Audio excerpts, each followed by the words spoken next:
Hey, Christian caregiver. Welcome to Christian Dementia Caregiving, the podcast where I teach Bible-believing Christians how to navigate dementia caregiving with practical help with a kingdom focus, as well as help you find hope for your caregiving future. This episode is brought to you by Think Different Dementia, where we create better futures for caregivers by building community around caregivers. And on that note, if you're not yet a part of one of my communities, whether it's subscribing to this podcast or subscribing to the YouTube channel, which is also Christian Dementia Caregiving, or joining my free Facebook group called Christian Dementia Caregiving, if you haven't joined one of these ways of building a community around yourself in your dementia caregiving journey, then I invite you today to make sure by the end of today's episode that you either subscribe to the podcast, hop onto YouTube and subscribe to the YouTube channel, or join my free Facebook group called Christian Dementia Caregiving, because I really do notice the longer that I'm working with people in this capacity, and not as an occupational therapist anymore, but as the dementia coach, the longer I do this, the more I recognize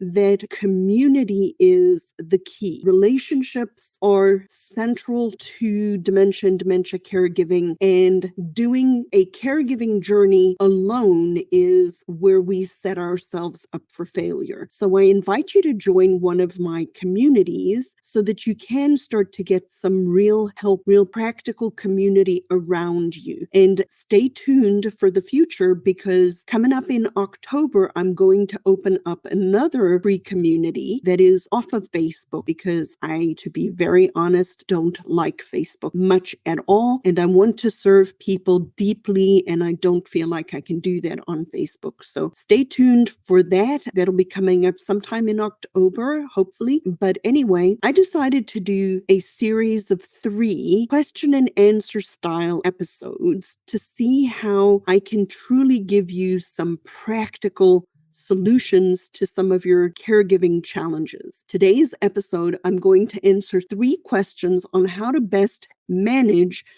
challenging behaviors as a resource for dementia caregivers. So challenging behaviors. Now, the new word for challenging behaviors is really called responsive behaviors, which, to be perfectly honest, I hate the word challenging behaviors, but that's the one that's out in the world. That's the one that insurance, when you're a therapist and you're writing notes, you use the words challenging behaviors. We're starting to use the words responsive behaviors now. However, the reality is, language takes a time to catch up. So because most people understand it in terms of challenging behaviors, I am going to interchangeably use challenging behaviors and responsive behaviors. So here was a question. What is normal behavior for someone with dementia, and what should I expect as their condition progresses?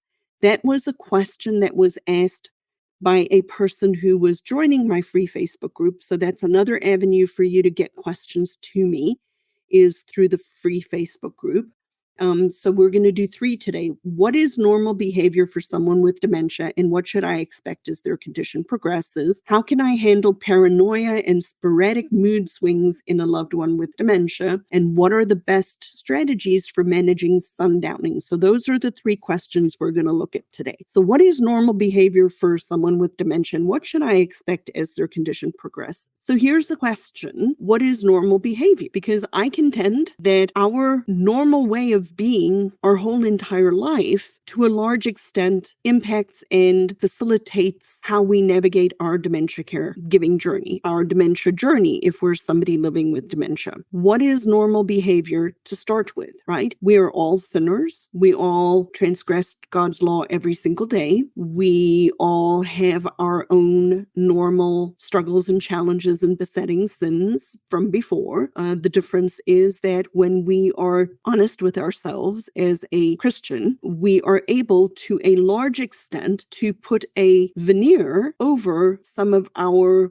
deep thoughts, our normal, knee-jerk responses of anger or pride or stealing or any type of sin, cussing, whatever it is. When we are in our right mind, when we are not dealing with a broken brain, we have the ability to hide our sins from other people. We have an ability to put a veneer on it and kind of suppress it somewhat. But those behaviors, those thoughts, those actions are always there. We're redeemed by God and saved by Him, but that doesn't mean that we don't struggle with sin. So what is normal behavior for a person living with dementia? It is whatever we would have been contending with, right? One of my biggest challenges or one of my biggest frustrations is that I do not subscribe to the philosophy that dementia is unpredictable, because we serve a God of order. And because we serve a God of order, there is order even to a dementia caregiving journey. There is order to the progression of dementia if you know what you're looking for. And none of us who have seen children growing up have any, if it's a normal child growing up, we know what normal person behavior is in a kid growing up. We kind of know there are little bits of differences. We have different abilities. We have different strengths. We have different weaknesses. We have different personalities. We have all these differences. But yet, a baby born with 2 arms, 2 legs, 2 eyes, 2 ears, and nothing particularly wrong with them, will eventually, predictably, turn into an adult person. And we know what that progress looks like,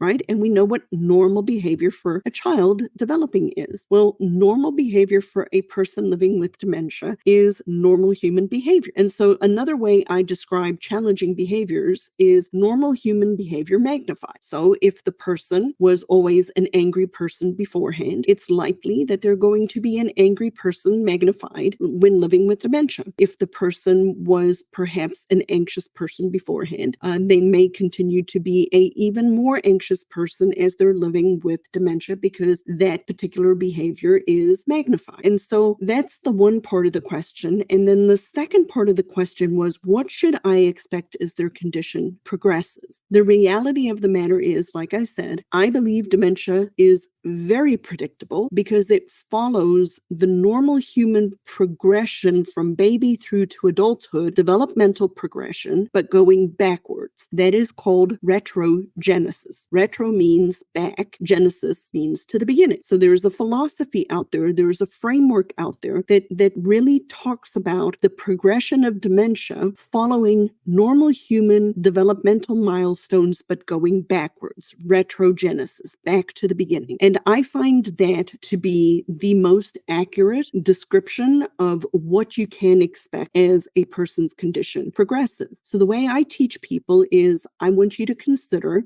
most of us have seen young people grow up, babies grow up into adults, and we kind of know intuitively when a kid is safe to live alone, to be alone throughout the day, when they can make a sandwich for themselves, when they're ready to drive a car, when they are, safe to decide the coursework that they're going to take in college. We intuitively know these things. Now I want you to start to look at that whole process and use the spidey senses, your gut feeling, and pay attention to the person who you love and who's around you, because as they change, it is going to follow that same progression, just moving backwards. And so I really hope to help allay your fears somewhat if you're afraid of what to expect.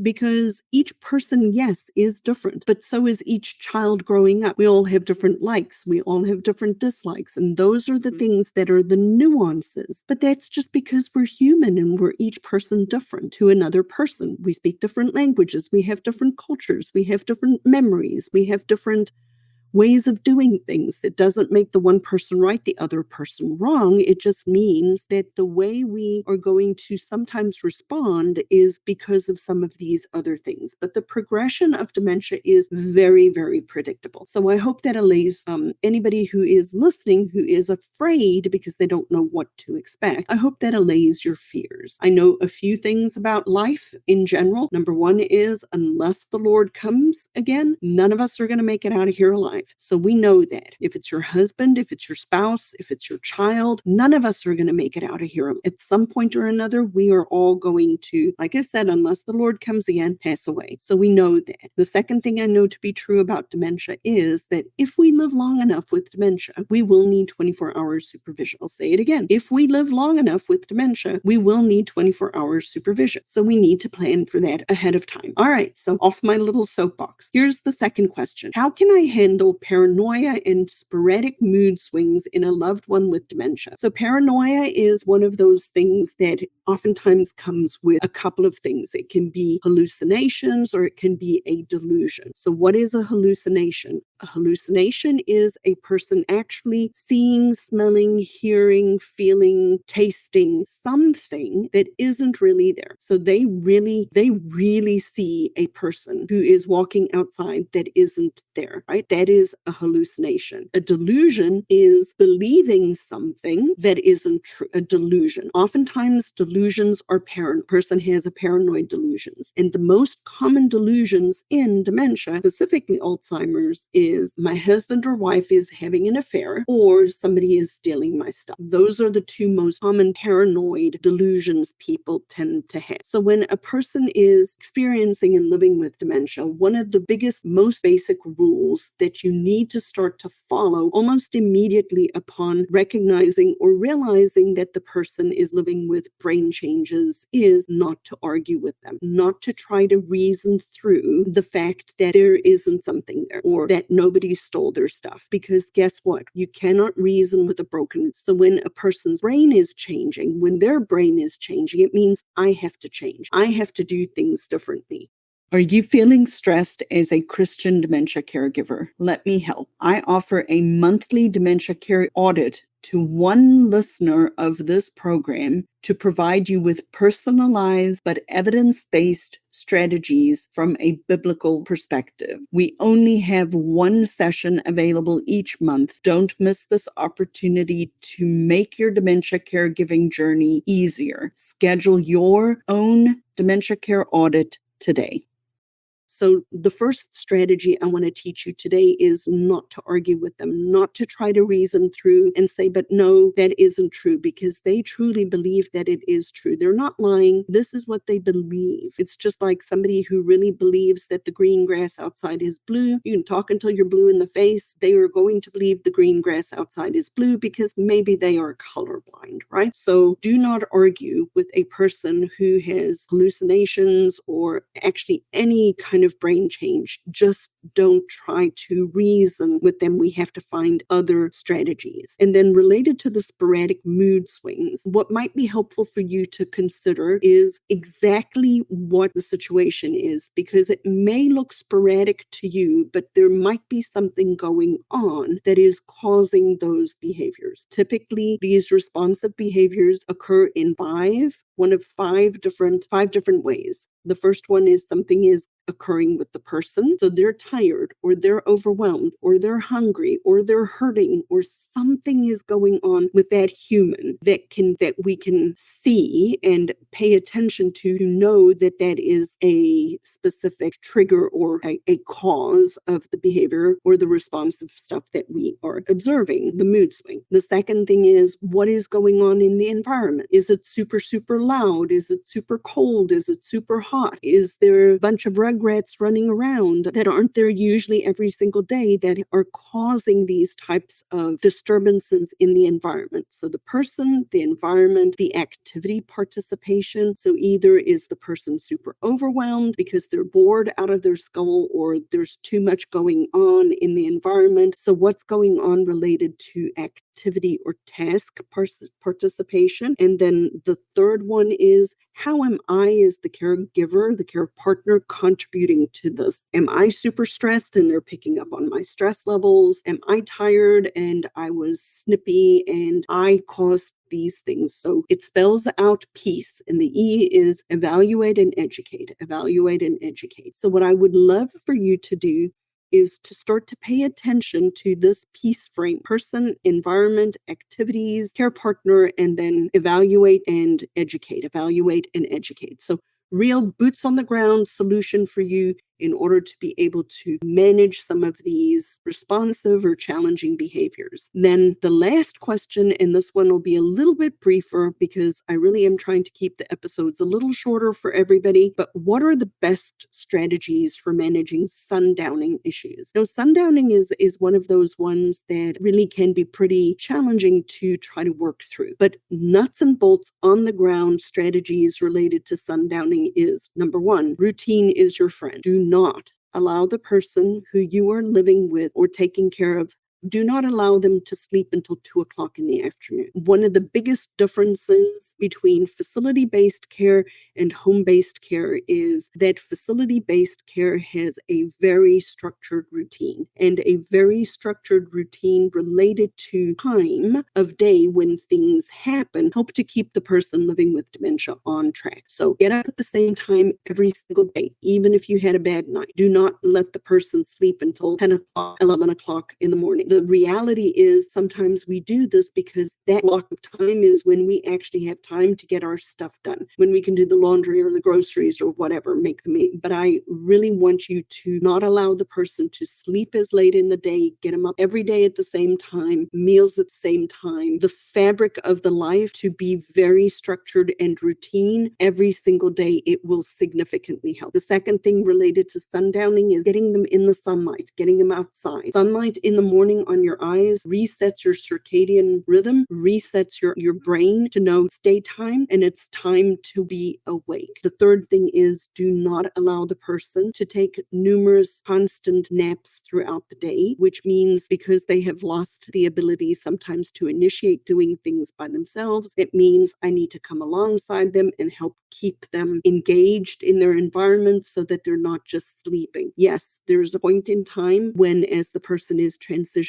into the later stages, that this is going to change. But typically when somebody is sundowning, they're still pretty mobile. There's still a lot going on related to being able to engage them in their environment. So that's the third thing I would recommend that you do is really do not let a person nap. And then the last thing is a couple of other things that you can try. There's a couple of lights that you can get, like blue light therapy that you can try in the house. What happens is it will help suppress melatonin, which means a little later on in the day, you take the light away and then the normal body's melatonin production will increase, and then it'll help to have the person sleep a little bit later in the day. So sundowning is really, lights, put in as much light as you can. There are a lot of reasons for sundowning, but those are just some nuts and bolts, boots on the ground strategies that you can try and see if they help some of these quote unquote challenging or responsive behaviors or normal human behavior magnified. I really hope you're enjoying these more practical question and answer type episodes. I'm super excited about them. They give me a lot of fun to do because,